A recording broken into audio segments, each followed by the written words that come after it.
ગાંધીનગરમાં 18 સ્કૂલના ટ્રસ્ટીઓ પાસેથી તોડનો મામલો સામે આવ્યો છે। 66 લાખ રૂપિયાનો તોડ કરતા એકની ધરપકડ કરાઈ છે।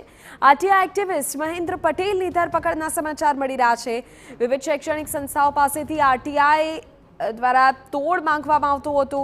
सीआईडी क्राइमे महेंद्र पटेलना घरे सर्च करता ₹1.5 करोड़ मळ्या। फरियादी प्रवीण गजेरा पासेथी 11 लाख रोकड़ पण लीधा हता। आरोपी सूरतना शाळा संचालक पासे अवारनवार रूपिया पडावतो हतो।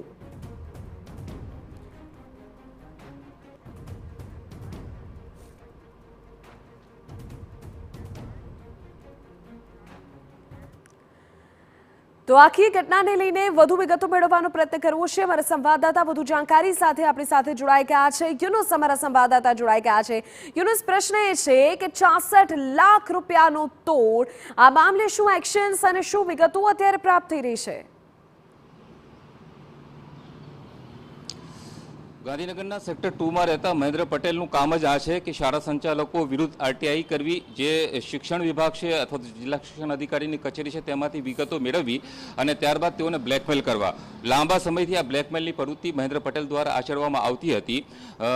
સુરતના જાણીતા શાળા સંચાલક પ્રવીણભાઈ ગજેરાને પણ વારંવાર છેલ્લા કેટલાક મહિનાઓથી આ આરટીઆઈ એક્ટિવિસ્ટ મહેન્દ્ર પટેલ દ્વારા બ્લેકમેલ કરવામાં આવતો હતો અને અવારનવાર વિવિધ રકમની માગણી કરવામાં આવતી હતી।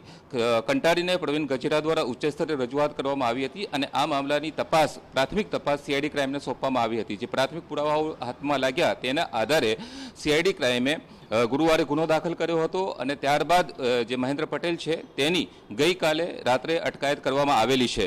સૂત્રો તરફથી જે વિગતો મળી રહી છે તે મુજબ મહેન્દ્ર પટેલ દક્ષિણ ગુજરાતની જે શાળાઓ છે તેના સંચાલકોને મુખ્યત્વે બ્લેકમેલ કરતો હતો। જ્યાં નિયમોનો ભંગ કર્યો હોય શાળા સંચાલકો દ્વારા અથવા તો નિયમો વિરુદ્ધ સંચાલન કરવામાં આવતું હોય તેવી બાબતો ધ્યાનમાં આવતી હતી, ત્યારે તે વિષય સંદર્ભે તે સંબંધિત શિક્ષણ વિભાગો પાસેથી તે આરટીઆઈ અરજી કરતો હતો અને ત્યારબાદ તે વિવિધ રકમો આરટીઆઈ થકી જે દસ્તાવેજો મળ્યા હતા અથવા તો જે વિગતો મળતી હતી તેના આધારે શાળા સંચાલકોને તે બ્લેકમેલ કરતો હતો અને ત્યારબાદ તે મોટી રકમ પડાવતો હતો। આ જ રીતે પ્રવીણ ગજેરા પાસેથી અત્યાર સુધી ₹66 લાખ જેટલી રકમ પડાવી લેવામાં આવેલી છે। ધરપકડ પછી કાનૂની પ્રક્રિયાના ભાગરૂપે જ્યારે તેના ઘરે સર્ચ કરવામાં આવ્યું તો ₹1.5 કરોડ જેટલી રોકડ રકમ મળી આવી છે। આ ઉપરાંત ઘણા બધા એવા દસ્તાવેજો મળી આવ્યા છે કે જેને અલગ અલગ શાળાઓ માટે, અલગ અલગ શૈક્ષણિક સંસ્થાઓ માટે તેને આરટીઆઈ કરેલી હતી અને એ મુખ્યત્વે દક્ષિણ ગુજરાતની શાળાઓ અથવા તો સંસ્થાઓ છે।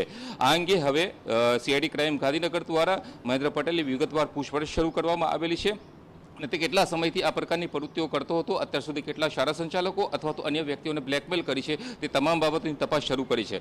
બીજી બાબત, તેની જે એકાઉન્ટ છે અથવા તો જે તેઓની સાથે સંપર્કો ધરાવતા જે ફાઇનાન્સર છે તેઓને પણ કેટલીક વિગતો મળી છે અને તેઓ સુધી પહોંચવાનો પ્રયાસ કરવામાં આવી રહ્યો છે, કારણ કે જે મોટી રકમ પડાવતો હતો અને ત્યારબાદ તે ક્યાં રોકાણ કરતો હતો તે દિશામાં સીઆઈડી ક્રાઇમ દ્વારા તપાસ શરૂ કરવામાં આવી છે। આવનારા દિવસોની અંદર પૂછપરછ અને તપાસ દરમિયાન વધુ ખુલાસાઓ થઈ શકે છે અને મહેન્દ્ર પટેલ સાથે અન્ય કોઈ વ્યક્તિઓ સંકળાયેલી છે કે કેમ તે બાબતો ઉપરથી પણ પડદો ઉઠી શકે છે।